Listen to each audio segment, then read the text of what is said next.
Hello and welcome to the Poorhammer Podcast, episode 176. I'm your host, Brad. This is my co-host, Eric. How's it going? And today, it's a bit of a celebration combo. We passed 150,000 subscribers on YouTube a couple months ago. We debated doing one of the Q&A episodes we've done back then, but then we wanted to do a special episode for the patrons too. So we just decided to combine them up into one big show. We are going to be doing a Q&A of questions the patrons asked us on the patron Discord, and then we are going to leave you at the end of the episode with a little clip show of some bonus content. This is a shameless self-promoting advertisement for ourselves, but you know what? Give us one a year, all right? But this should have a lot of very fun, stupid questions, having gone through them just now. Yeah, there's a couple. But before we get into all that, let's real quick, important news. Right after we recorded this, there is a reveal show that happened days ago on your timeline because time is strange. If you want to see our hot takes for that reveal show, you can head over to our Patreon at patreon.com/solely-singleton. Literally anyone who follows us for free, you don't have to do anything other than click the button. You will then gain access to the secret, private, special video where you can go watch our hot takes of that. You may want to do this because next week there is no regular episode. It's a break week, and then we're back for, like the rest of the year. So August 5th is the next normal episode. Right, so a quick breakdown there. This one's coming out the 22nd. There should be a free bonus for the hot takes that has been out on Patreon. Just go there, it's free. You can take a look at it. Next week, the 29th, we're off, and then we're back on the 5th. And if you're a patron, you have over 2 hours of bonus content, some of which will be available today on Patreon when you hear this, and then the other half will be available next week when you would get an episode. So you're well fed next week anyway. But we'll even leave like 15 minutes of it as a teaser for all of you non-patrons at the end. Please help support us. We're dying. Patreon.com/solely-singleton. All right, time to get into this Q&A, Eric. Sounds good.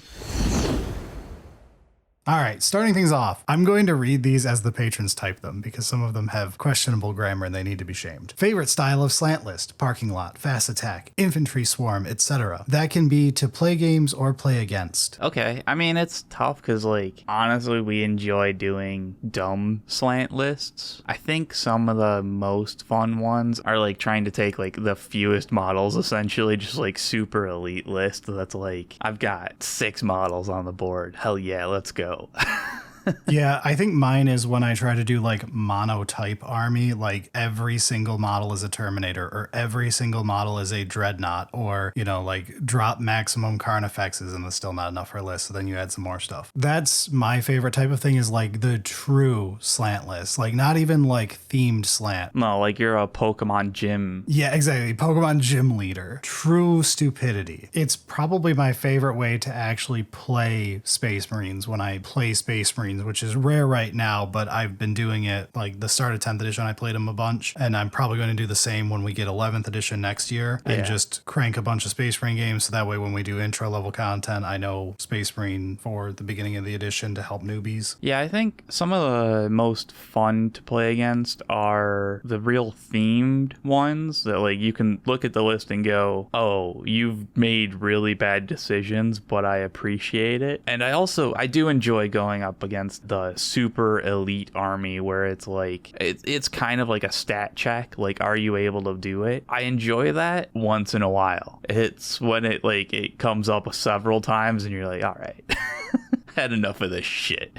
That's how I feel about infantry swarm. If you're trying to maximize body count, it's very fun every few games. Maybe once every couple months. That massive orc horde or something like that is just boys spam and you're man, I killed so many fucking units and there's still more. Great fun. Just cool stories. But I think that's a lot of slant lists are fun to play against once, maybe twice, and then you need a break. Yeah. Other than the Dreadnought list, I played literally 3 weeks in a row. But other than that one, I think most slant lists are you take them out once to twice and you get your fill and you move on to something else. Yeah. All right. Would you think ROR could work out well in 40K, concept or rules wise? Risk Frame in 40K. So Regiments of Renown from AOS. 40K would have certain policing on who could take whose RORs, I'm sure. But there is a way to do it. Yeah. Now, if you're talking about it as like using the ROR in a way where you make it like your special secret extra detachment. I would argue 40K kind of already has that, and it's just bad detachments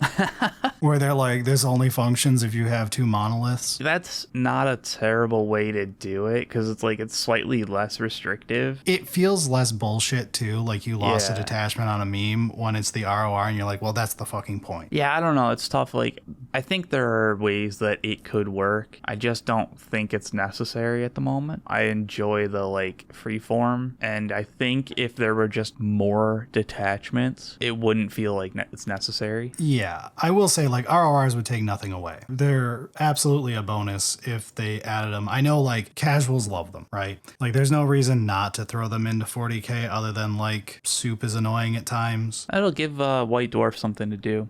Just printing an ROR every single month for forever. Yeah. No, now that you say that, yeah. In the past, you've both shown a dislike for the Soul Grinder. Is it just the model that you dislike, or are you against the general concept behind it?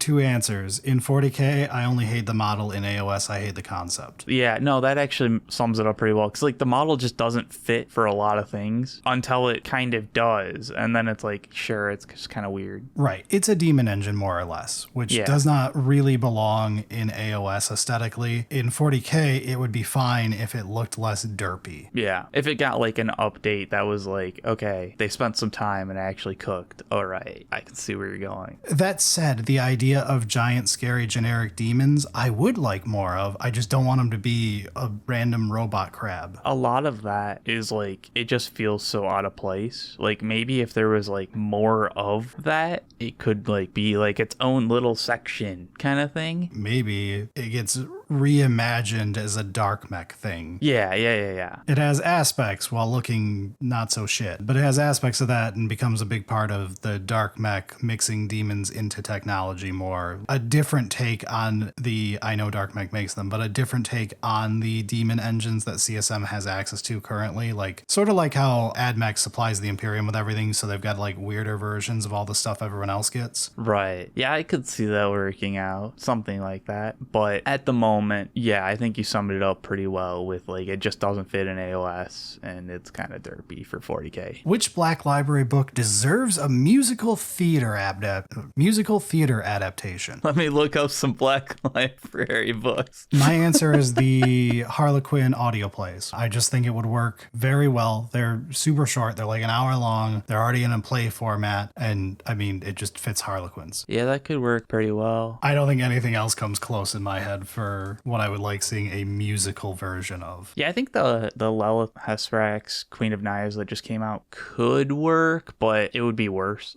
than what you've brought. So yeah. What would it take for you to go full time? Oh boy, what a timely question this week. Yeah. So like things haven't been going well for the last like year and a half at my job. Extremely not well for like a more recent part of that. I would strongly consider going full time if I didn't have to tell the wife, hey, I'm throwing out our steady income so that I can go make content on the internet about games. But like realistically, it's like we would have to like literally double our income. And I don't mean like double our patron count. I mean double all of our income, of which sections of that are not feasible to double. So it'd be a lot more than doubling patron count. Yeah. It's also awkward because it's not like you're getting a second Poorhammer episode a week if we did it. Just because Berilio can only edit so much in a week. One thing I would debate is doing alternative content, more streaming, more off-topic type episode stuff, putting it on the Solely Singleton channel and all that, just to give other content that doesn't need like Berilio level editing. Yeah, like if we were to go like full time, like all in kind of thing on it, it would be other styles of content. Yes. That's what you would get in addition. Like it's not like we would slow down on Poorhammer. It's that we would add other stuff to it that wouldn't require us to, sacrifice the editor's life. As it is, he's trying to like remind us that we should like pre-record some stuff so that he could take a vacation. Which is coward talk, by the way. Yeah, it's ridiculous. A full week off? What country do you live in? Anyway, there's a more serious answer for you. Which army project are you most looking forward to working on? For me, it's my Seraphon. I have been jonesing to start doing some painting on them. I am at like 99% done with helping my brother get his Custodies together. Once that's done, I'm like 50-50 on if I'm going to work on more of the Spiteful Idiot army or if I'm going to do the Seraphon army that I actually really want to paint. It's one of those two. Whichever one wins will be what's next on my list. I would say I'm most looking forward to Emperor's Children, but that's still a ways away. Gotta finish up the stupid Baneblade. And then I've also been like kind of working on the AOS, so... That's true. You made pretty decent progress on your Cruel Boys. And those are fun and all, but like they're not quite as interesting to me as Emperor's Children.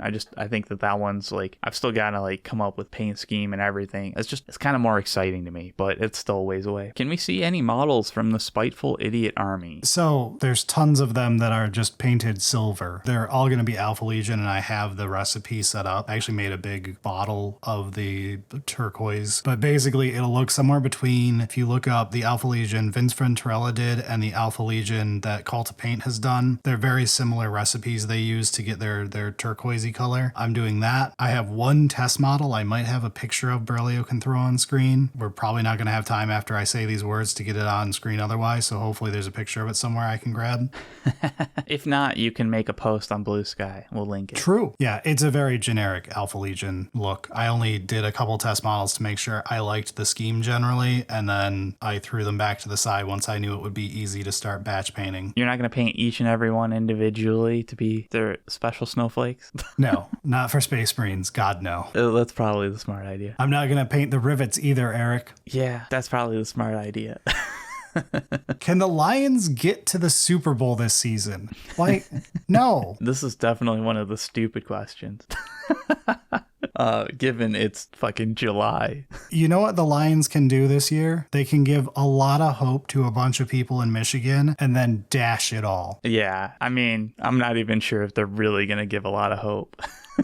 But hey, maybe, right? That's the Lions way. Is there any army not represented by your playgroup by now? When is Brad acquiring that army? I just did. It's World Eaters, and I have a couple boxes of it from combo boxes that they had at the LGS. I think we've got all the 40k stuff now. Yes, I think between the main like 6 people in our playgroup, everything is accounted for 40k wise. Not everything is built armies, but like literally people have them purchased in boxes at least. Like my Gene Stealers are in boxes. The World Eaters are in boxes. Emperor's Children is in boxes. Emperor's Children is in boxes in 3 different fucking houses. True. There's a few that like we literally couldn't play right now, but we own them. It's just there is a lot of 40k hobby to do and some AOS hobby that we've been working on. Yeah. And like there's a lot of AOS that we don't have, but there's a decent amount that we do, partially just because of demons. But yeah, those ones are a lot less put together and polished. So, but yeah, we're pretty much there on 40k. How often does Jenny play with you and or the playgroup? So like maybe 3 games total in all of 10th edition now. Like she does not play much. She is very good at painting some Tyranids, hating the paint scheme, priming over it, painting some Tyranids, hating the paint scheme, priming over.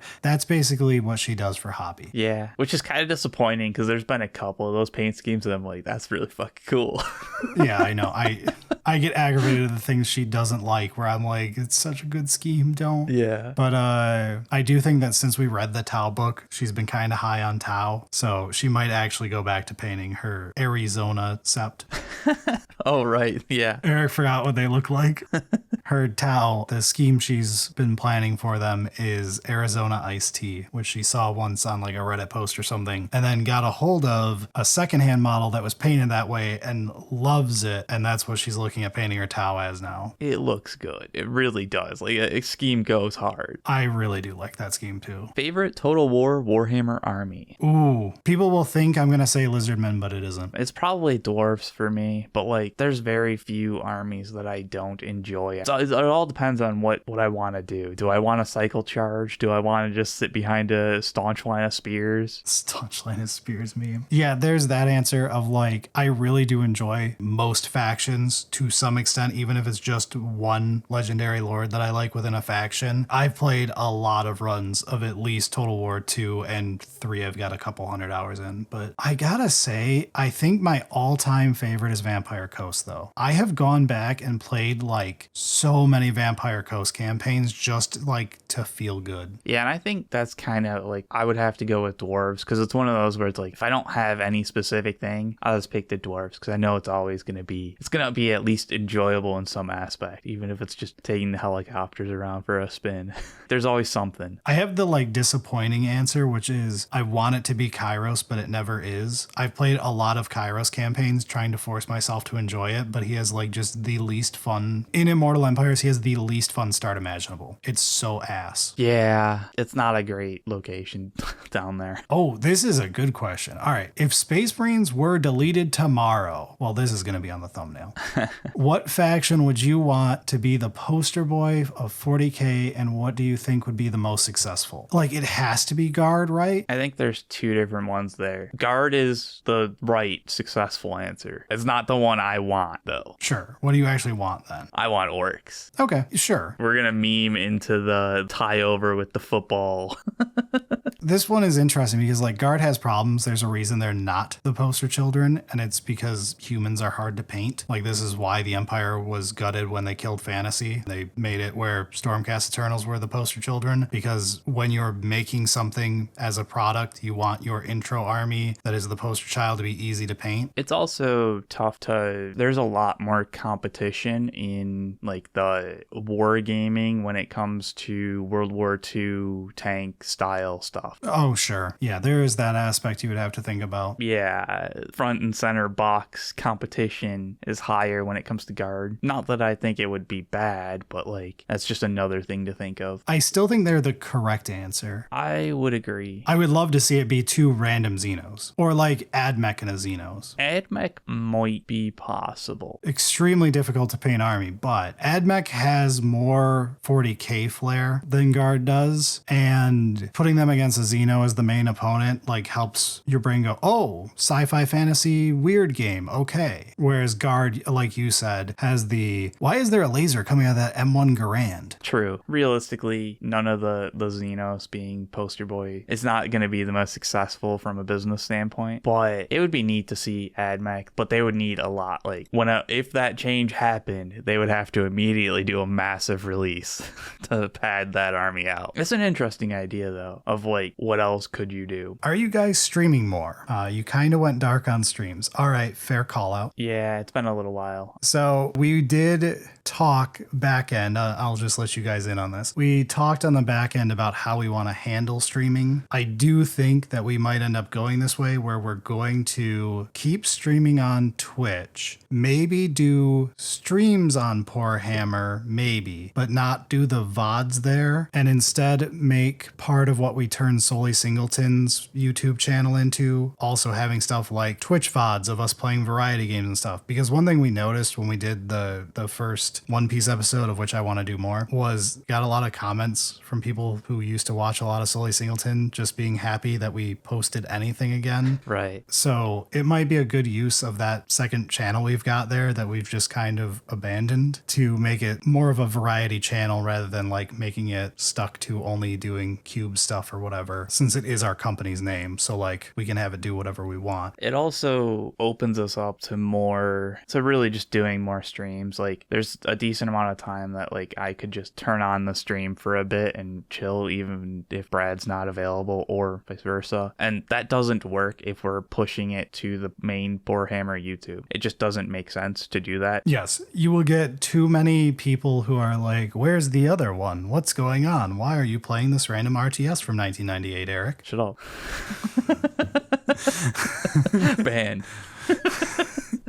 I will say we asked for people to give us info if they wanted to help us out and get paid to make avatars for us. We actually went through with one of them already. I do have to get back to other people and at least thank them and maybe have one or two others give a shot at it. So we got some legally distinct avatars that we're able to use now. So that's one thing out of the way that was keeping us a little hesitant. I felt in danger using just straight up 40K art when we were streaming. And I'm like, we need to get something. I mean, other than in danger, it just kind of felt like kind of grimy to do that. Yeah. It's like this is wrong.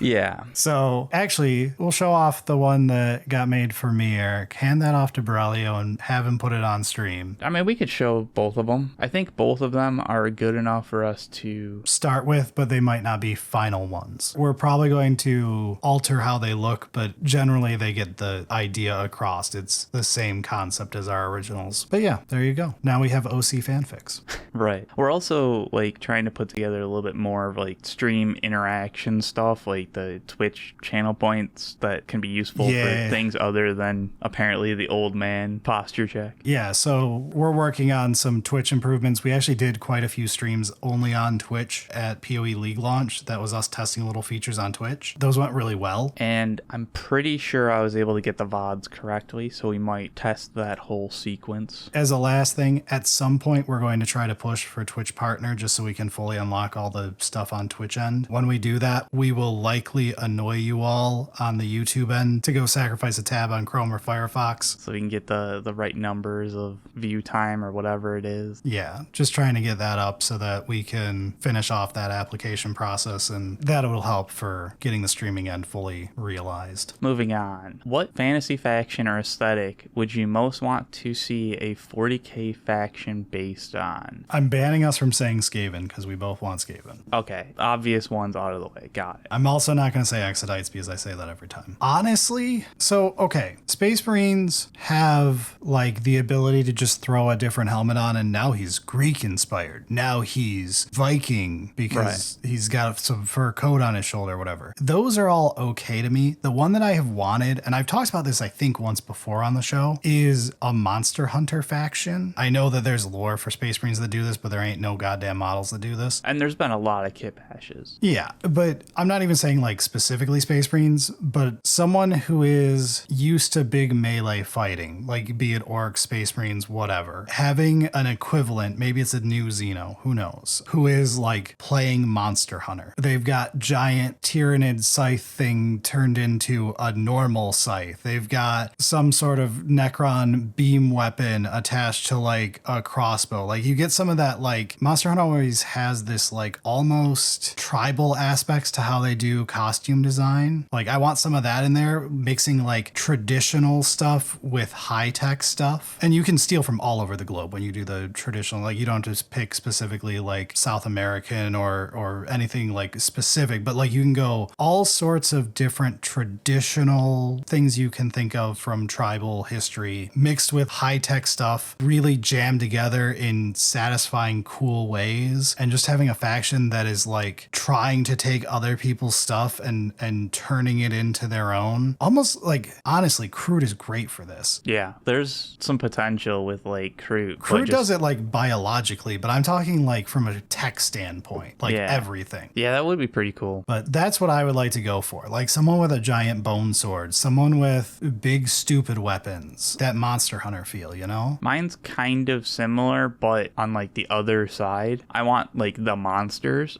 I guess, but they don't all have to be, you know, the big dragons. I'm thinking like a frogman. That's cool too, but like the real thing that I'm looking for is more non-humanoids. Yes, I get that too, of like a truly alien Xenos that isn't like just bipedal guy with a gun. Right. There's the like weird demon stuff that you can do. Then there's the humanoid with some ears kind of thing that are slightly different. And there's a middle ground that's like, this is clearly really alien, but it makes sense biologically. Yes, a blimp alien, stuff like that, where it's like true alien design. Yeah, I would really like to see that kind of thing added to 40K, because it just like, I'm sure it would not be that successful, so I don't expect it to happen anytime soon, but it would kind of flesh out the universe a little bit more of like, oh, it's not just demons, there's some other weird shit going on here. This is a full universe. Yeah, it's not humans, demons, and pan-humans like elves and dwarves and orcs. We can go beyond. Tyranids do a good job, but like, it's not enough. Tyranids are one aesthetic. You want an equivalent that is, okay, we got bugs covered. Let's try something else. But yeah, I could definitely see the Monster Hunter thing actually happening though. That would be cool. Other than Warhammer and the One Piece card game, what do you losers do for fun? Mostly lots of video games and anime. I watch a decent amount of StarCraft and AoE too.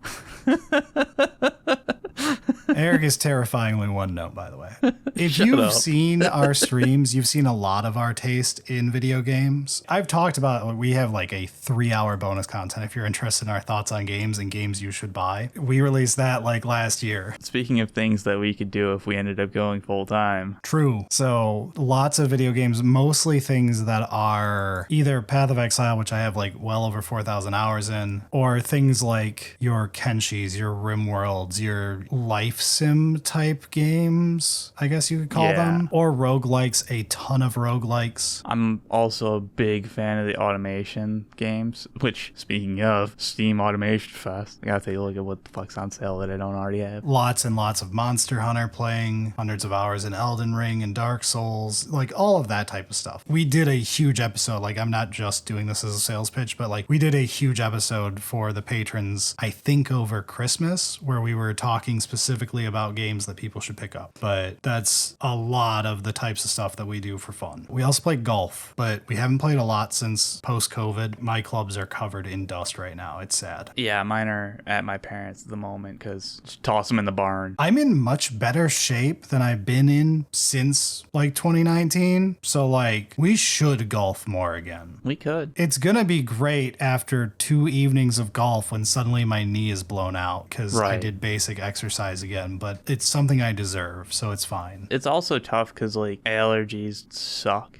We're mostly out of the worst of allergy season now, though. Like, now that we're in July, it's pretty good. It's May and June where we sound horrible. Yeah. Suggestions on leveling up. One's airbrushing. The airbrush episode convinced me to get one, but I'm kind of stuck at priming, base coating, and zenithal highlighting with it. Sure. So assuming you've got like a normal, like an Eclipse, right? Like a normal airbrush, it's not some super low quality one where you'll never get anything done. Then I would tell you to have a goal to learn something during a project. Power swords. But sure, yeah, that's a great example of one of the first things I did was learning how to do a blend on power swords, and that's how all of our power sword equivalents work now. It's very basic, super easy to do, like an ape could do this, but it was one of the things I wanted to learn was how to do that like fade from blue to white on a power sword. And if you mask it and do the reverse, you can do an actual very impressive looking power sword, but I don't go that far. We crank these out for like literally batches of thousands of points of dudes at once. But it's an example of, like you said, have a goal. What do you next want to do? Yeah, so if you've got a project coming up and you're like, I wonder if I can use an airbrush for this. Marco Frazzoni has amazing videos on speed painting using tons of airbrush work. He can do stuff with an airbrush that you don't think are possible. But then if you go downstairs, turn your airbrush on, get all set up and start practicing with it, you'll find that, okay, you're not that good, but you can get closer than you thought you could. And man, I bet I could do something clever with this now. Maybe I should be doing some type of volumes on these capes. Maybe I could do more of this musculature than I thought I could if I just learned to aim and properly utilize the airbrush. Right. And then like, yeah, go back and touch it up because you're probably not Marco Frazzoni, but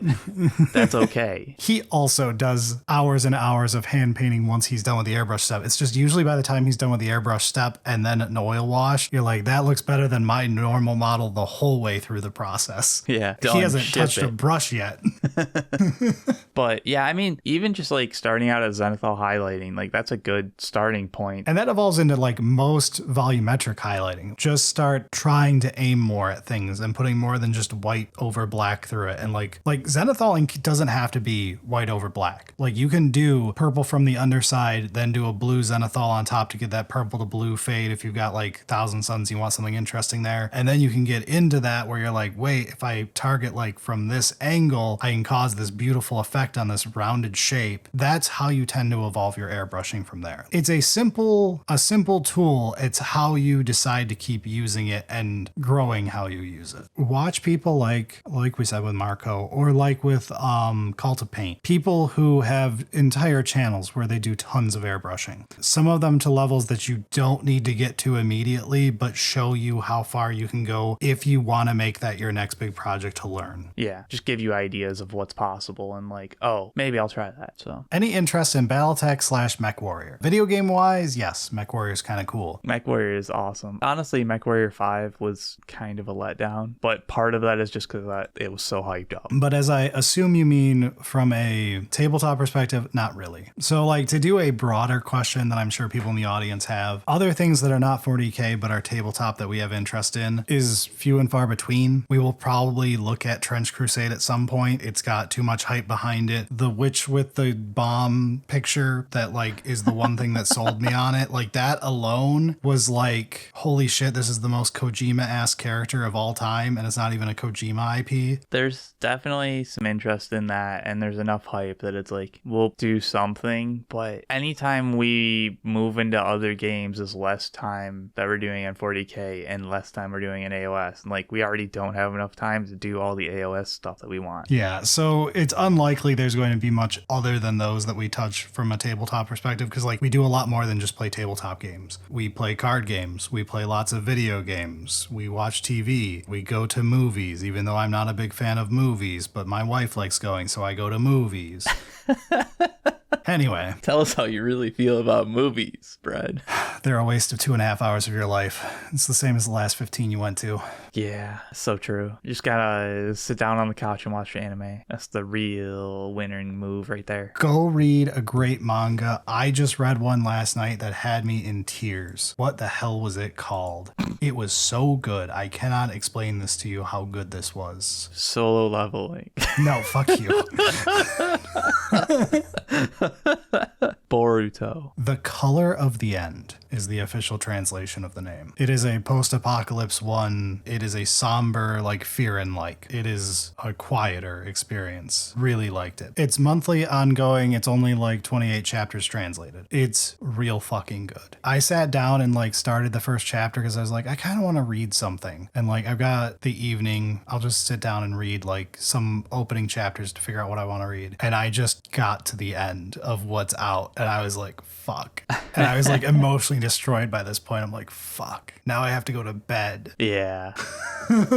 Anyway, fantastic though. What faction would you start if you were to start Warhammer or wargaming all over? Eric, yours is easier. You go first. I would go with orcs, and I would have sticked with orcs as opposed to trying something else, which it was a whole like thing with COVID. Yeah, the supply issues and all that. I'm not unhappy with how things turned out, but you're unhappy with how things turned out, but it didn't have to do with Grey Knights until 10th edition. That's true. That's true. Yours. God, is mine so basic that it really is? I would start with Thousand Suns. That's so... It sounds wrong because it's too easy of an answer, but it might be right. I feel like it's probably the right answer. I think I would have just gone straight to Thousand Suns. Like thinking on it, Drukhari would be the other pick, but like knowing everything I know, Drukhari was great in 9th edition, and 10th edition I've not been happy with them, kind of like Eric feels on Grey Knights. They've been a little redeemed later in the edition, but like it's a little too late for me to care at 10th at this point. I think Thousand Suns have just always been, even when they're bad, I like them. And I think that's why it makes sense to be your pick. It just feels so basic. It's like I use a Thousand Sun art on screen and people are like, well, of course he loves Thousand Suns. It's like I like a lot of armies.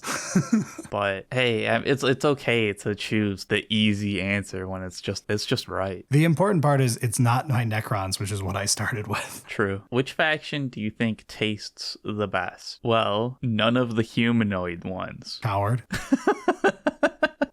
Unless that taste is a entirely different meaning. And then Drakari. Sisters could taste like Church's fried chicken. Get it? Church's? Yeah, the other white meat.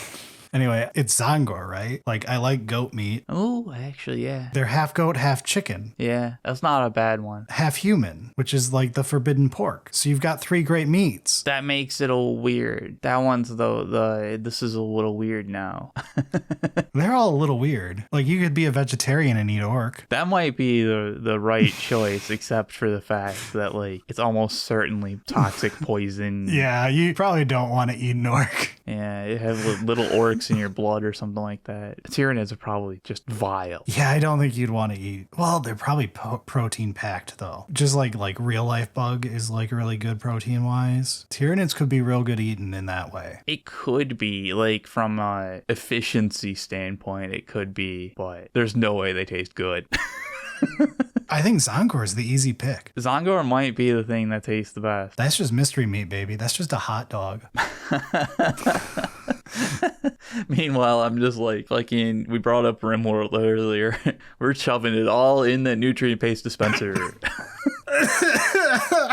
I thought you were going a different direction when you said Rimworld. No, it could have been I that. thought you were like prisoner special. Yeah, or I'm pretty sure it's a mod that makes people vomit rats. That's just efficient right there. Make sure that your kitchen's just utterly disgusting. Then you got food forever. Have you had any more bomb scares since the unlabeled package from Demolition Man incident? No, the problem, I need to point this out. The problem was not that Demolition Man sent an unlabeled package. It was that he labeled it. Berilio, put the image up on screen of the announcement I had to make in Discord for the patrons that I can't believe I have to make it. It's like the meme where it's like, do not give birth in voice chat. Yeah. 2 rules. Number 1, tell me so I know to pick up the package you sent us. Honestly, that's very important because we don't get notified and I don't check it every day. Number 2, put Sully Singleton as the recipient. Number 3 out of 2, don't under any circumstance write Brad Demolition Man as the recipient. You could put Poorhammer. That works too, instead of Sully Singleton. It is more correct to do Sully Singleton because that's the name on the P.O. box, and if it's not the regular person who knows to put things there, they may think it's a wrong address. Yeah, but like it would probably be fine. But no, absolutely, Brad Demolition Man is not the answer. Especially on something that was a hazmat box. Yeah. Shout out to our producers. Honestly, we just got some cool stuff that I haven't brought over to show you because I was busy last weekend. Oh yeah, the stuff from Australia that came in. If we were sent decks for an IndyCar game, would we try it? Maybe. Probably not. Unless it was like really cool. I probably would just be like, this is neat. I'm glad someone sent us this. And then it would go sit on a shelf. That's most likely. Someone once sent us a game design book. And I was actually very happy about that because I do like game design stuff. I did not read it the whole way through, but it now sits on a shelf at my brother's house in the basement with other stuff we've received that we loved. Someone sent us a 3D print of a well-endowed towel lady. Yeah. That one was a very funny one to open. I liked that one. We've received stuff and we at least appreciate it if you send it our way, but I can't promise we would ever make use of things you send us. But again, if you do send it to us, let us know because like they don't keep stuff for that long in the P.O. box. Like if we don't pick it up. Yeah, you'll end up just getting it back. So let us know so that we can actually get it. Which Black Library book would you delete from existence? Do you have an answer for this, Eric? No. Okay, I've got like my half joke answer and my full joke answer. The other Tau books. I haven't read them to know how much of it is just internet shitting on them versus them actually being bad. And that's why like I don't have an answer. I haven't read any Black Library book that's that bad that I would be like just delete it. Okay, my only half joke answer is Xenos, just so edgelords will have a second book that they have to go read. My pure meme answer is a random book from Horus Heresy that contains major plot points because it would be funny as shit. All right, yeah. No, that's fair. That would be funny. What are your solutions for terrain collecting? 3D printer? Okay, so this one came from one of the patrons who has brought this up as an episode idea before. I don't think it needs a full episode because I don't think our answer is long enough. The long and short of it is there's a couple solutions available to you. If you have an FDM printer, FDM printing is the way to go. Very cheap way to bang out a lot of terrain. You can get MDF terrain. I do not like it. I basically have not ever liked MDF terrain that I have seen people use. And it can work. After assembling a few pieces, I despise it. If you are looking for something where you have to do no work other than buy it, slap it together like GW, but pay less money, then my go-to is what we use for the majority of our terrain, which is Archon Studios has terrain that's called Rampart. You get a good chunk of it per box. You buy like 2-3 boxes worth. They have some nice generic templates, like one that just looks very AdMech-y techy, one that's gothic futuristic that is just 40k Imperium style, and one that is more generic fantasy. There's one that's the most 40k. One of them is like every GW terrain kit. Yeah. But they've got a lot of different styles. We bought it as part of a Kickstarter, and it was a really good deal. Like, we have enough for like 2 full tables in my brother's basement. Just this terrain, not even including all of our 40k actual terrain we've bought, which is a much more expensive purchase, and I don't recommend that as your solution. That would be my go-to, is buy a couple boxes of this and you can fill out a table easily. And then, like, don't forget, like, if you're just starting out the hobby, you don't have to actually go buy terrain. We played for months with, like, Amazon boxes and baking tins. You can do scratch-built terrain too, but you're always paying for terrain in a way, whether it be with your wallet or your time. There's the scale, and then there's the, like, I just want to use my wallet more for no reason. That's the GW portion on the scale at the very end there. So there's a lot of options, but basically my go-to, if I had to do it all again, would just be I would immediately go purchase the Rampart terrain set again. We purchased, I want to say, like 4 boxes worth of it. I think we went a little bit too much, but that's fine. It's fine because of how much we have, like, multiple tables of people playing at once. GW's terrain is really high quality, by the way. It's just, it's expensive. And I know everyone hates the answer of GW terrain because it's so expensive. But it is nice. But your terrain generally doesn't need to be that high quality kind of thing, so. Real talk, how hard is it to keep up your content flow with managing jobs, lives, friends, etc.? What helps keep the Baneblade on the road? Oof. It's frustrating a lot of the time. We are very strict with ourselves to make sure that your episode gets to you at the same time every week, no matter what's happening in our lives. So that's something that we nailed down when we started the old Solely Singleton podcast. Like, episode 1 and 2 was like, we have to do this weekly or we won't. Yes, it's one of the first pieces of advice we got, and it's one of the first pieces of advice I would give people who want to get into content is set yourself a schedule and never break from it. Do not give yourself any way to weasel out of it one week, because then you'll do it next week, and the week after it's like a workout. Force yourself to do it. Yeah, we are taking a week off coming up, and it is a scheduled break that we designed specifically for the busiest times of year. And it is always one of those, like, we could probably record the next day, right? And it's like, no, just fucking, you got to do it. Like, it's on the schedule. We're back on the 5th. That means we're back on the fucking 5th.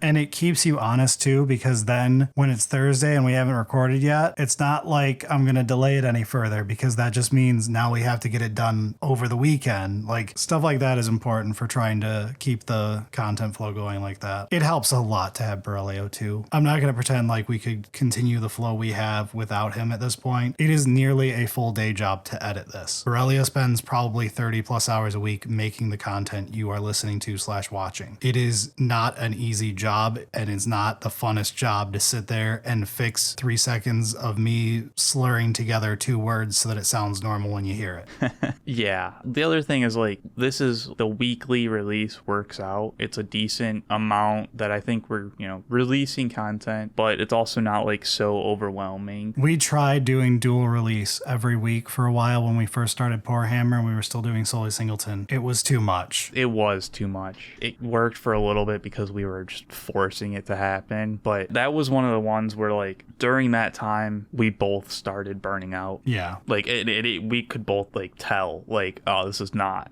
working. Yeah, because, like, you guys hear the episode at the end. You don't see the amount of work that goes into before an episode is recorded, the entire evening you lose to the recording, and then the work week worth of editing that happens afterwards. Then me listening back for an hour and a half, checking the episode, yelling at Berilio about editing mistakes that he then has to go fix, and then we have to debate thumbnails for like literally 6 hours, and then everyone hates the thumbnail anyway. There's a lot of unfun parts of making content. I definitely don't envy people who do this for a living, as much as when I was at work earlier this week, I was just wishing I could walk out the door and never return and come do this. Yeah. There's still the, like, I don't envy people who try going solo doing this for their day job. It's a lot of work. How long until Berilio is trained to not have to wear chains? Oh, that was long ago. We just make him wear them because we enjoy the jingle. It's soothing. Who would play you and Eric in your Social Network movie? Eric's getting played by Jake Gyllenhaal, the guy who played Shaggy in Scooby-Doo and also plays serial killers and shit. No, that's fair. Come on, you didn't want to give me David Tennant? No, you wish. 15 years ago, 10 years ago, you could have pulled it off at a lighter weight when you had your hair styled that way. Yeah, and like had some amount of athleticism left. But, and then for me, you get not a person, you get the CGI representation of Kingpin from the Spider-Man animated movie. The man who's just the fattest fucking giant dude and is bald as fuck.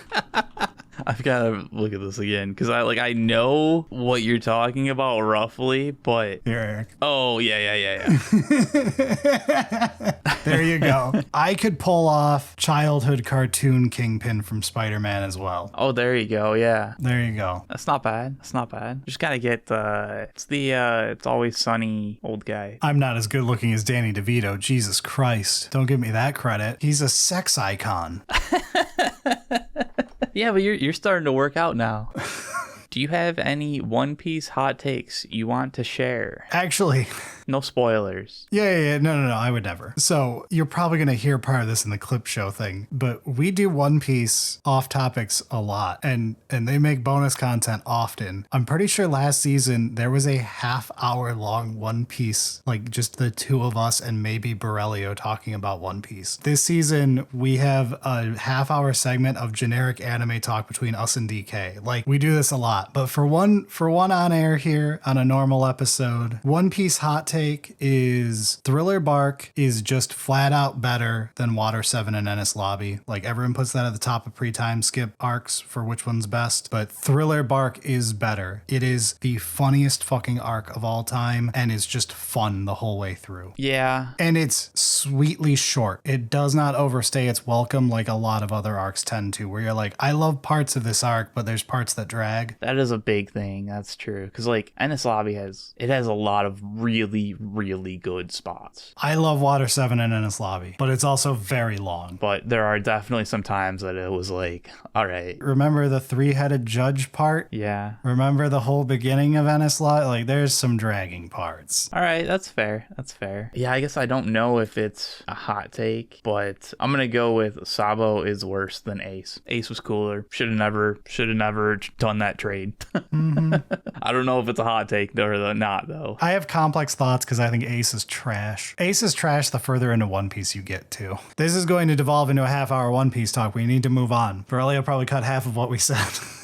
How would Team Poorhammer fare in a hypothetical Jurassic Park disaster? This is extremely timely, as literally yesterday I was talking with my employees and we were talking specifically about video games with dinosaurs. And I want more video games where you can just have dinosaurs eat people and like just and not fight dinosaurs. I want to root for the dinosaurs. I want to watch little Timmy and little Jill get fucking torn to shreds. This isn't a hero movie. Those are terrifying creatures that will eat humans in no problem. And then we throw children to them and watch.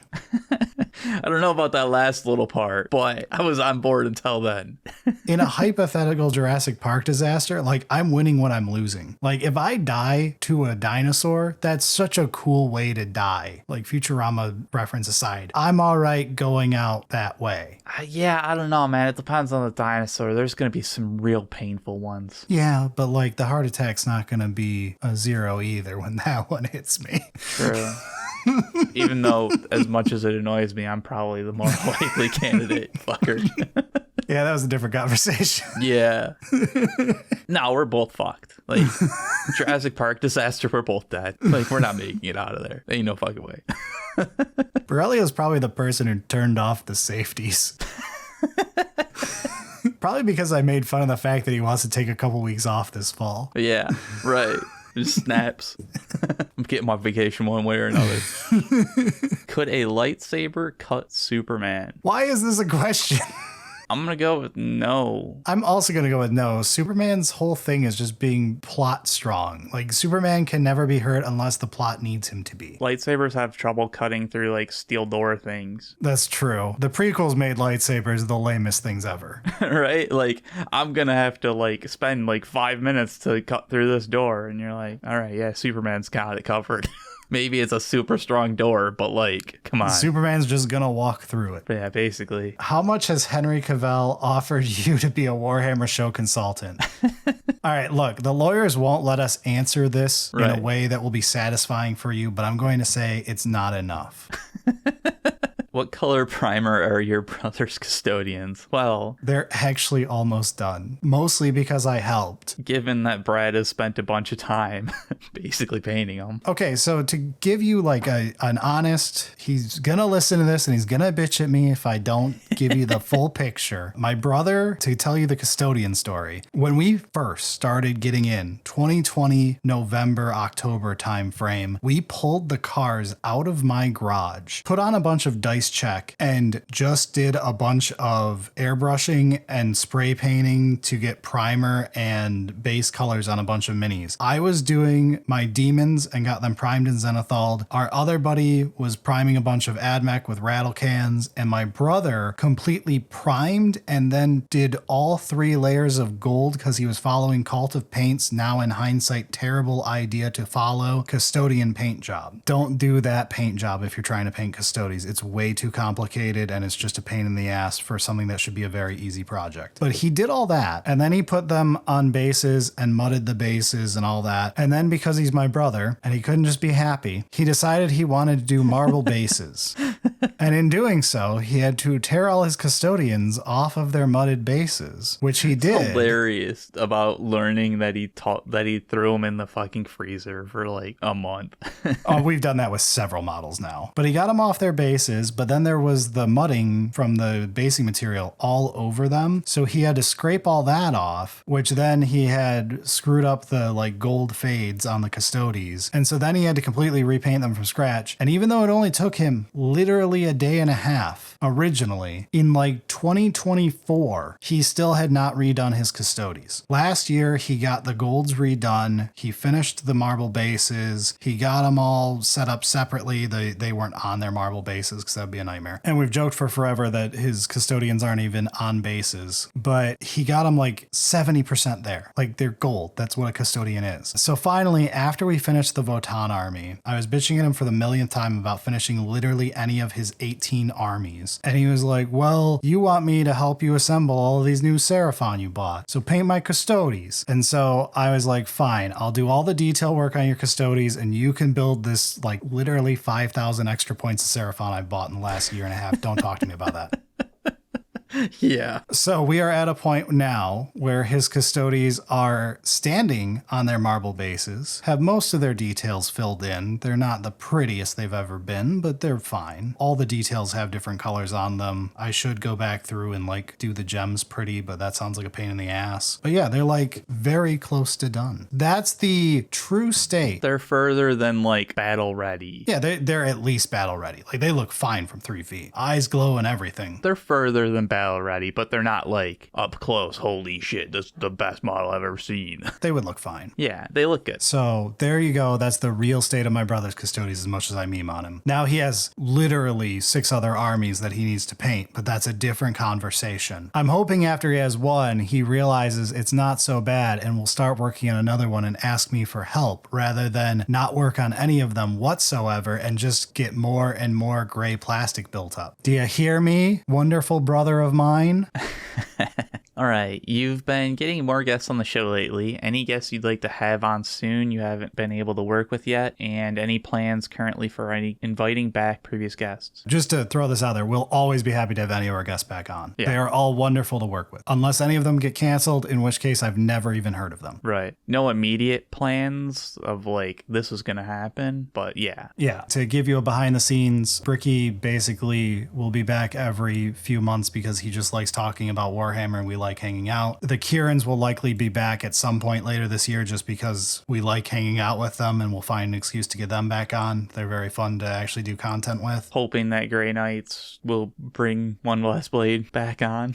Here, I'll vaguely spoil something for everybody. We were contacted by a VTuber who wished to do a guest spot, and we absolutely accepted. So at some point, yes, we will join Bricky in having a VTuber guest star. So there you go, a vague spoiler for you to think of and try to guess for literal months. Yeah, I mean, like there are definitely other guests that it'd be cool to work with. I love so many content creators in the Warhammer sphere, and I would love to work with any of them. But like, it's not like any of them have said no. Like they all tend to be very kind and like working with each other. It's just we haven't found an episode where it's a right fit, and then we have to schedule it out like usually at least a month. If it's Vince, like 6 months in advance. Yeah. Vince is a very busy man. He's a gem of a person, but it's a pain to get him on air. I mean, even just like if you listen to how much stuff he's doing, it's like, holy shit, you are a very, very busy person. Yeah, I get it. But yeah, I would love to have on both Ninjan and Miniac at some point because I'm a huge fan of Tup. We'll find a reason to get them on one day and hopefully they'll want to be on. But other than that, like all sorts of people I'd love to have on one day. I just haven't asked yet because again, we try not to have every week as a guest. It's mostly us, but we just like doing, hey, we've got a fun topic coming up that we think this person would be good for. Let's hang out with them. Yeah, that's the real thing is like, it feels like we've kind of had too many guests on lately. Like it's not a bad thing by any stretch of the imagination. Every single one of that was great. It worked out. It was super fun, happy, but like, we don't want to just be a guest show. It normally happens in waves because I tend to try organizing with several people at once and figuring out when they are available. So then you'll have like 3 months where we'll have 6 guests on over those 3 months. And then there will be no one for like 3 months other than Bricky comes out of my walls. Yeah, as we're like working to get like plans together and stuff like that. So there's definitely many more guests in the future. Also lots of episodes without guests. It's okay. We know you're here for our winning personalities. Soothing voice. And that's why you're about to jump over the Patreon and support us, right? Speaking of, who was your favorite patron? We actually answered this last Q&A. I'll have Berilio put a timestamp link to that in that Q&A. It's a good story, but it will always be Daniel McKinnon. There's a heartwarming story in the last Q&A about it. He is the reason you are listening to us still, and that is not an exaggeration. True. Who is more likely to finish painting their army? Eric, Brad's brother, or Jenny? Well, Jenny's painted Eric's army completely, but she's a perfectionist about her own armies, which means it's really hard to get her to finish a damn army. She also has like a lot of models because like you honestly, you just keep buying some stuff for her armies. If I think it looks good and it's in her army, then it's a gift for my wife. Right. And it's like, why are there like 10,000 points of this army?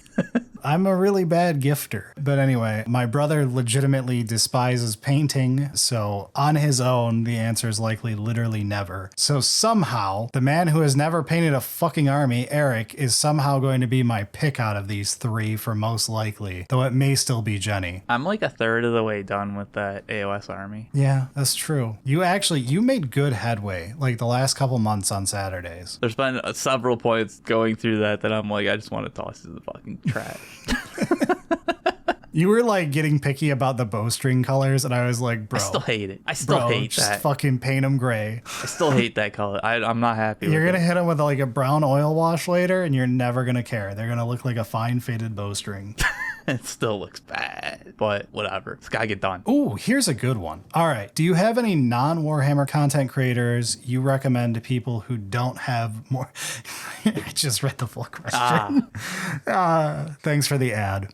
For people who don't have the money to listen to the bonus content to keep the voices away for the next couple weeks. And then in parentheses, it says, this is the most thinly veiled ad for the Patreon I could manage, guys. Thank you.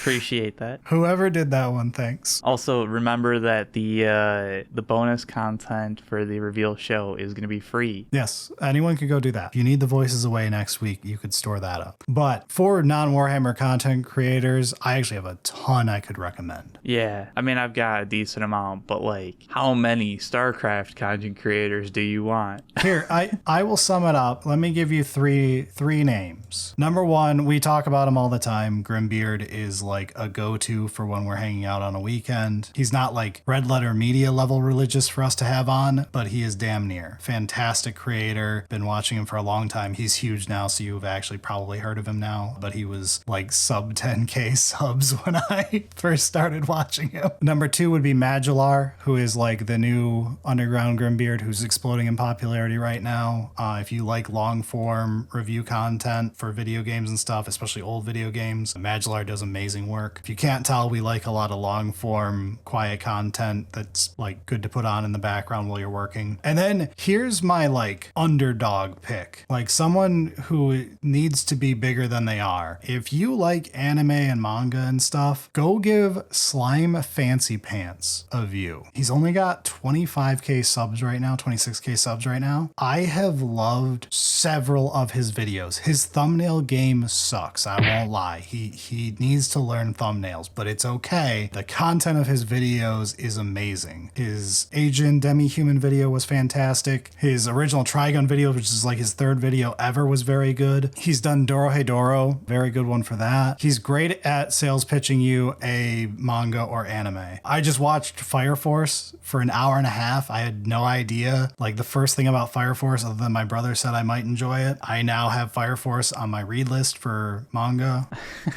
So there we go. Go give Slime Fancy Pants a watch. Very good stuff. It's an incredibly earnest video type. Like you can tell he's just talking about things that he loves. I guess for me, I would say, I guess getting the StarCraft one out of the way, Giant Grant Games. And like he plays StarCraft, but it's always like fairly entertaining ways. Like they're like challenge runs and stuff like that. So it's not literally just like competitive StarCraft. So honestly, a pretty fun one to have on just like in the background. But other than those, I'm going to go with Alexa. Yes, Alexa's fantastic. Alexa does a great job of like some of our like more obscure games that we've streamed, like fucking Lingo. He's done like all that kind of stuff. So we both watch Alexa, and the amount of times you will watch us stream something the week after he's done a video on it, they're not a coincidence. It's we watched his video and I went, Eric, did you see that? He goes, yeah. I'm like, we should play that. He goes, yeah, I already bought it. It's installed.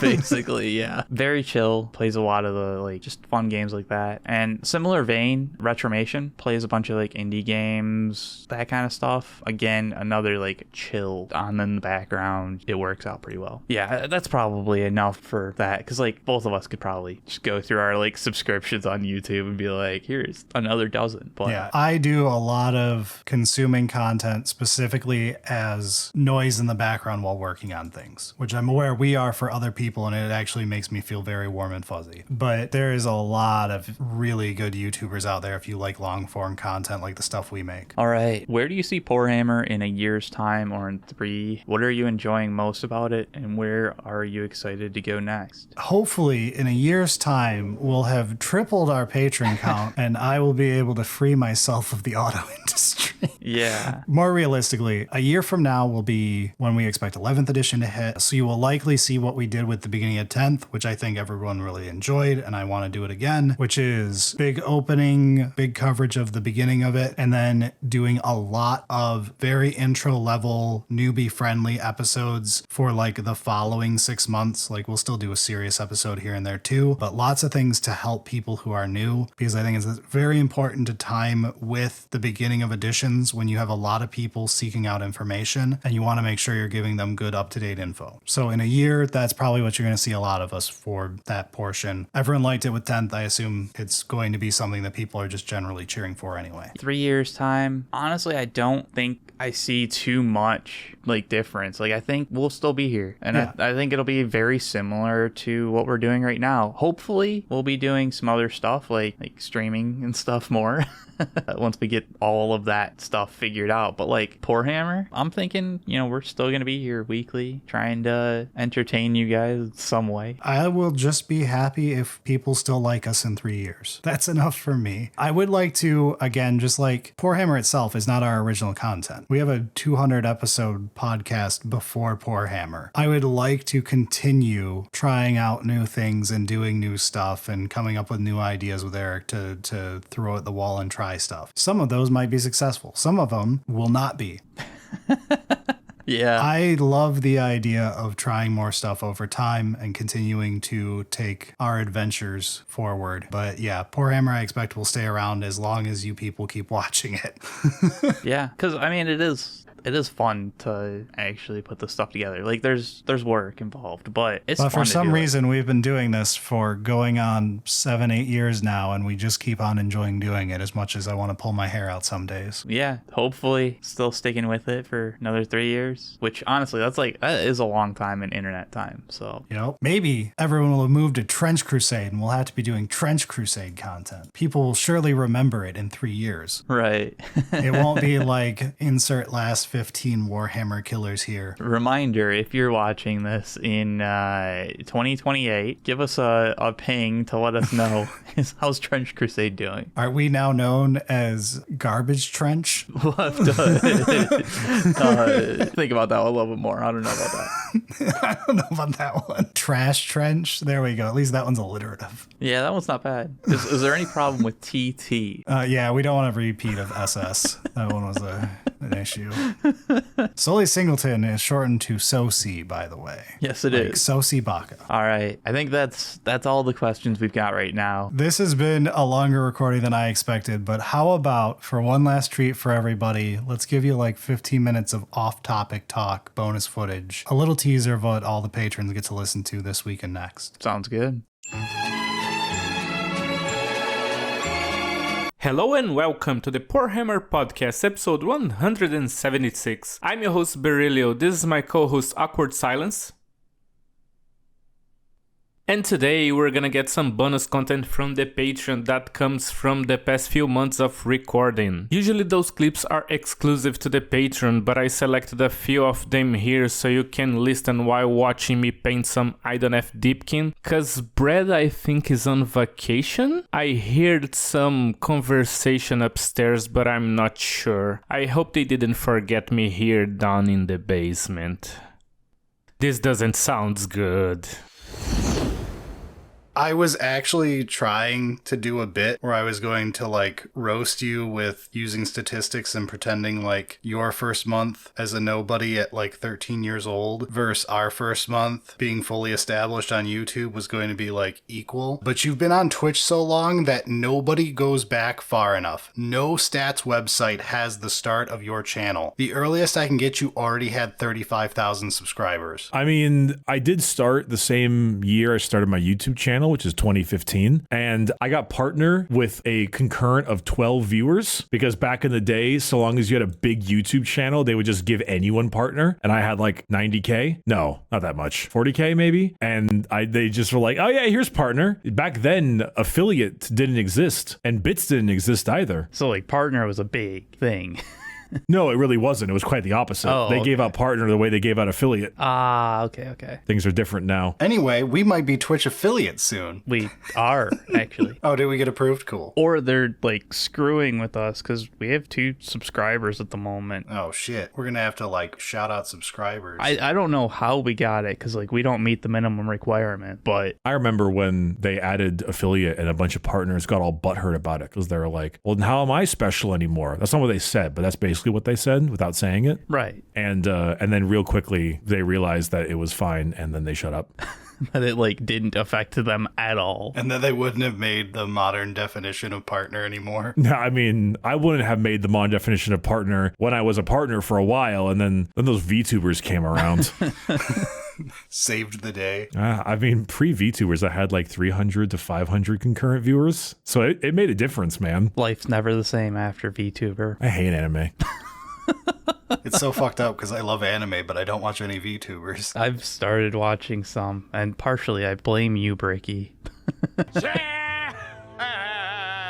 I'll pretend I know California well enough. Okay. I was like, we don't know where that is relative. But you said no, so obviously it's south Disneyland. of North Cal. Okay. Disneyland. I'll pretend I know where that is. You know where Disneyland is? I don't have kids. The last time I was at Disneyland, I was 7 years old. I didn't drive. Okay, well, yeah, of course you would fly, and you would have landed in John Wayne Airport in Orange County. I didn't fly the plane either. Okay, but you rode in it. Why do you have to buy a 360? Like present thing. It's probably difficult to get because of Red Ring, right? That's what I thought. Every 360 is dead. Like a working 360 is probably extremely rare now because like Red Ring was truly bricking them, right? There was like no way to ever recover those. No, and like maybe technically you could have tossed the motherboard in the oven for a bit and it would like limp along for a while, but like it was dead. I guess it looks like you can get pre-owned ones for like 140-ish. Maybe I'll think of something else. Have you looked up trying to buy something from the generation before? No. PS2 stuff is not fucking cheap. It is like prime nostalgia right now for people our age group who have a shitload of money. Is it really? Yeah. No, there are PS2 games that are worth like over $1,000 at this point if they were like... Yeah, I know that there were some games that were bullshit, but like there was like a billion PS2s out there. Yeah, the PS2 itself is like the worst example of that. A GameCube probably costs a lot more. Yeah. PS2 was, yes, printed to oblivion. Everyone owns two. South America was still selling like 15 million of them when the PS4 came out. So like... I remember that. There's enough PS2s on Earth. They were like, FIFA is still coming out on the PS2. Yeah, like the global sales of the PS2 was still a noticeable like market. It was like, what are you talking about? The PS4 has been out for 2 years. Yeah, and it also is sitting under my desk. It's not like it's next to my mic or anything. Wow. Sometimes I wish you were mic'd, Berilio. My expectation was like, oh, you know, it's all the like dog hair getting stuck in it. You know, the normal. Right, like, yeah, it can have problems. Yeah, and it's like, yeah, no, that's legit. I understand. It warms up my feetsies. I agree. I like it. And that's somehow a problem. I mean, he is upside down, so it's summer. True, but when it's summer, I just sweat. Just deal with it. It's a free sauna. Do you know how much saunas cost to install? Is a bird a plane? Are birds real? The real questions being asked by the Poorhammer podcast. I don't know, man. I don't want to be on any lists. The truth is out there. The truth is out there, man. The Lord of Change is a spy drone. I mean, obviously, for Zinch. Didn't we just talk about that? They're putting brimstone horrors in our fire supply. It's turning the sisters lesbian. I was like, I don't know if this is a bad thing. Now I know it's not. Hi, bonus content. How's it going? The nominees are Clan Rats, Ard Boys, Death Rattle Skeletons, Spite Revenants, Saurus Warriors, Chaos Warriors, and Freeguild. Fusiliers. That's a tough word. That's actually a tough word. Fusiliers. And Freeguild. Freeguild? Fucking shit. Brother Cletus? Yeah. Get the Freeguild over here. Jesus, what the... Okay, Eric, now that we're recording, my wife is pissed. I went downstairs to get water, and she was walking in the house, and she's like, oh, wow, I thought you were going to be a liar, and that you weren't actually going to be done like you said you would. She left after I came up here to start. Oh. Went to the salon, got a haircut, and came home, and we had not hit record yet. Yeah? So I had to do the, She's like, you haven't even started yet, have you? I'm like, no. She's like, I'll see you tomorrow. I'll see you tomorrow. Yeah, that's about right, actually. That's a fucking fast haircut, though. It was a fast haircut. I feel like I can't be blamed. Like, we are starting like an hour after. An hour and 45 minutes after. Who's counting, though, other than my wife? I think black is the most fun stake because Eternal Jokers, they feel like a magic thing where it's a negative at face value until you realize the interactions it allows for can be nuts. It isn't a downside. It can be, but it doesn't have to be strictly a downside. I have noticed a couple of those. Bricky's playtime for Balatro is 260 hours. I have only played 3 games on Steam for longer than Bricky has played Balatro. I only have 2. Brotato's close. Satisfactory, Elden Ring, and PoE. PoE and Factorio, with Brotato up at 170, 165. I have 242 for Total War, which is just under him. 240 for Dungeon Defenders, 190 for Kenshi, 150 for Monster Hunter, and that's only World, and that's only World on PC, which was the second place I played it after playing it through entirely, including Iceborne on PS4. So... yeah, it looks like most of my games are like 30. That's where my games lock in, essentially, is like, I'm actually kind of shocked that CK2 is only 75 hours. No, that sounds right. I don't think I put as many hours into it as it feels like I do. I think that's the thing, is like, when I play it for 6 hours. You play a sickening amount, and then you don't play it. And then it's like 3 days straight of 6 hours, and then you're good for a while. Holy shit, dude. I've got 55 hours of Sengoku. That's crazy. That game is not good enough to have that many hours on it. This account only has 41 hours in Duck Game. I haven't played that much Duck Game, Eric. Yeah, that's it. We were talking about the draft, right? Because Christian was ready to fucking murder Berilio. Like, legitimately kill him. He was getting so fucking heated. He was in DMs with me. What? Jesus Christ. Did you see his, like, manifesto afterwards? I gave him the picks I had for you for if you wouldn't come back, because you had been gone for like 4 hours. And it was Vegetation Abomination into Cat Collector, into Perilous Mirror, into Mirror Sire. I had debated the Junk Diver. I had forgotten that Mirror Retriever was even in there, but those would have also been in my top 6 total. Yeah. Cat Collector he skipped because you didn't really seem to go into white. Yeah, which was fair. I feel like at that point I could have done it. It was on my radar, and I was like, do I do it? It'll make the draft even more interesting. I was like, Perilous Mirror needs to be within the next 2 or 3 picks, and he will approve of it when you pick it for him. Yeah. And he was like, okay. And he's like, while you're here, cut Berilio's pay. And I was like, too late. And he was like, God damn it, stop rewarding bad behavior. This is unreal. Oh, that's fucking hilarious. Yeah. And so he was like, under normal circumstances, I'd feel bad for him as a former editor. But honestly, right now, I just want to fucking kill him. And he's like, it's been so frustrating having him cut me off for seemingly no reason. And I was like, no reason? How do you think he got a pay raise? Yeah. This is the funniest fucking he just thing ever. typed, there it fucking is, and then never typed again.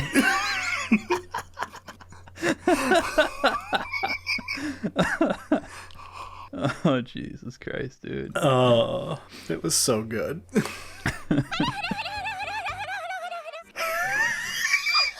Holy shit, I have to watch this later.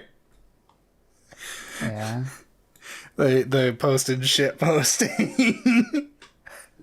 It's the whitest old man announcer in baseball trying to read like the, what do they call it, color commentary, where you're like chit-chatting. Oh, yeah, I see what you're saying. The One Piece shoe. He's trying to do that for One Piece on the guy's clothes and is clearly reading off of note cards he was given in advance to read, and he's mispronouncing every fucking word. Dude's like trying to look at Wikipedia as he's talking.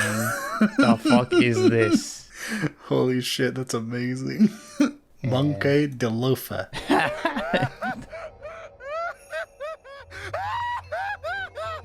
That's so much better. Okay. Fucking Windows turned nightlight on. And like this entire time I'm putting these show notes together, I'm looking at models, I'm like, but this doesn't seem right. But like I'm at GW's website. It's fine, whatever. Fucking everything's yellow scaled. No. Like, I've got the nightlight thing on, so it's all like blue filter, so you like remove a bunch of the blues. Yeah, I don't fucks with that bullshit. I don't believe in that. I really do enjoy having it on when I'm like ready to go to bed. But like 4 in the afternoon, 5 in the afternoon, I was trying to start this shit is not bedtime. Fucking Windows.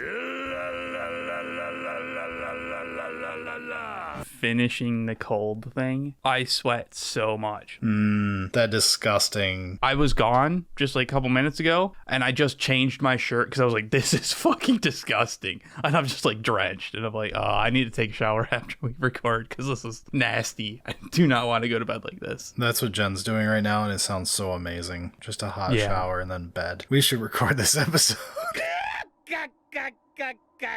Because like I think the Hololive is the more serious of. Yes, I think so. Which is to Hololive's advantage, because then they only love the Hololive owned avatar and not a person behind it. So kinda. I know that then it goes bad for them when people suddenly there's Gorgora who shows up after Gargura fucking retires. Yeah, so like I started watching one of the Hololive Fauna in like October. Like 2 weeks later, she announced she was graduating and quitting.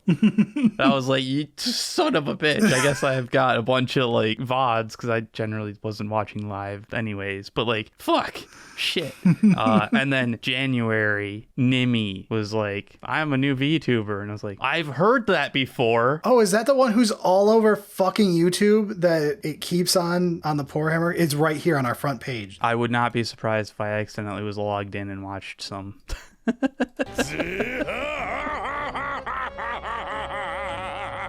One of the mods posted, they were trying to look up something as a joke for like Poorhammer, and they typed it in Google, and like the top suggestion is Poorhammer face reveals. Yeah, I saw that as well. What happens when you search that? And he sent it, and it's a bunch of pictures that I have posted on like Twitter and shit, right, of people, and it's like people doing like awesome cosplays and stuff. I'm like, I fucking wish.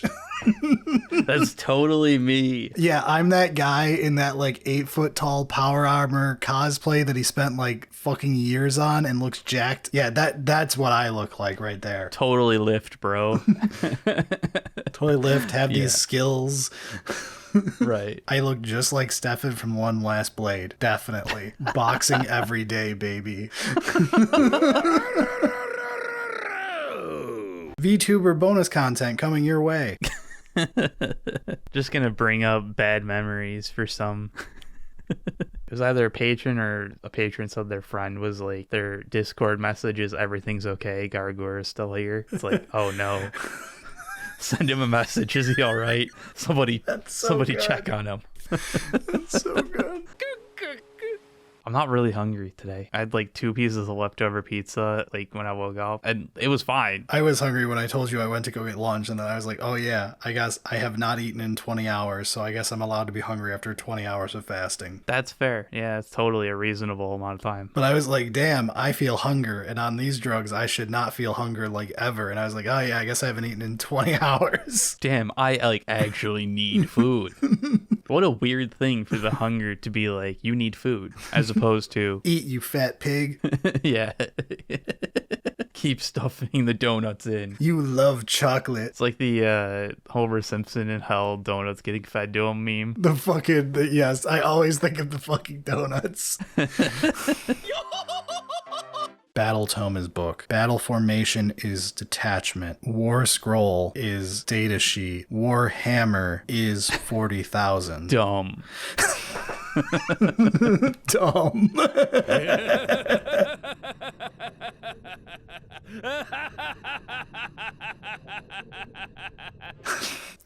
Dumb, affectionate. yes, very, yeah. Good subtitles. The editor's note, they use a specific version of dumb. In ancient Japanese, this is an affectionate term. Oh, yeah, that's totally it. You gotta get the pipe drop. Contact Bricky and be like, hey, I want that pipe drop. I want you to lay some pipes. I did hear the end of that. Yeah. We also, when I tell a great joke, Nothing. I know you can't. You set it up, teed it up perfectly, and just Silence. couldn't have been better. Charlie Brown. We've did. got when Eric tells a joke. Hell yeah, dude. I got crickets. You can hear the cricket? I can. Can you hear this one, though? Nope. The sad trombone, it thinks is noise. Cricket, we're fine. Trombone, get the fuck out of here. Discord needs you to hear a cricket noise, but trombone, it doesn't hear. Oh, that's so fucking stupid.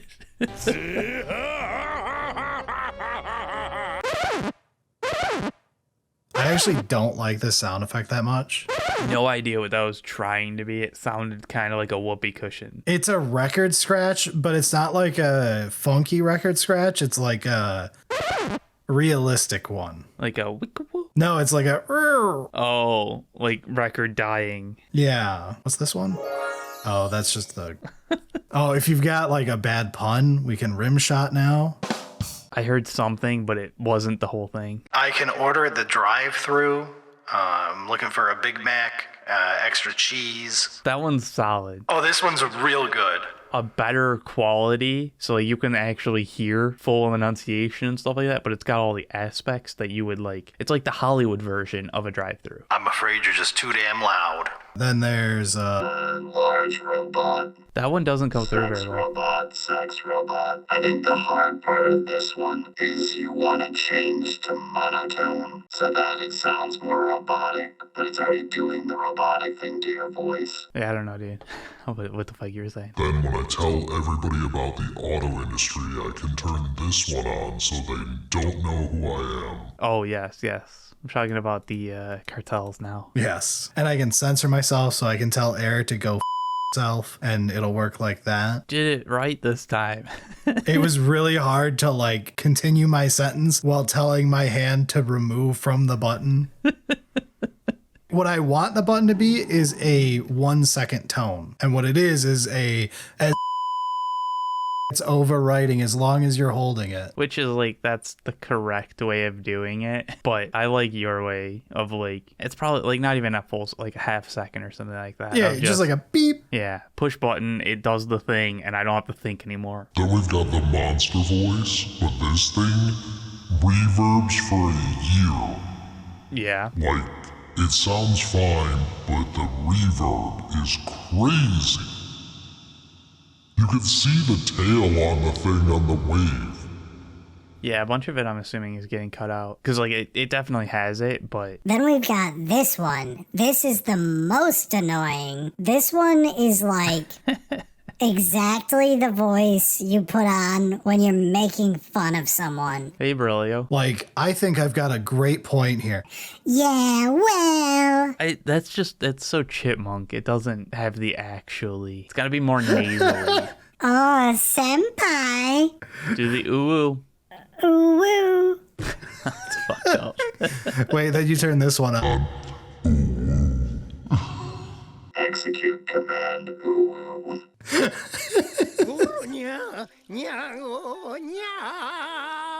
All right, that's all you're getting. The rest is only for those beautiful people keeping us alive over at patreon.com/SullySingleton, where you could join great patrons like Revolver Gunman. And we have patrons who pay us so much we shout them out every month. They are a pulsating ball of pure energy, A suspicious looking guy. Absolute Chad, A dachshund. Adrian Franca, Alex Fuja. Amdragon, A mists. Andreas, Another hairy Sasquatch. Ava Warrior Princess, Biggs the purple Necron. Blubbles 180. Bob Kerr. That doesn't have a question mark at the end there. BRB, gotta snaz my wagon. God damn it.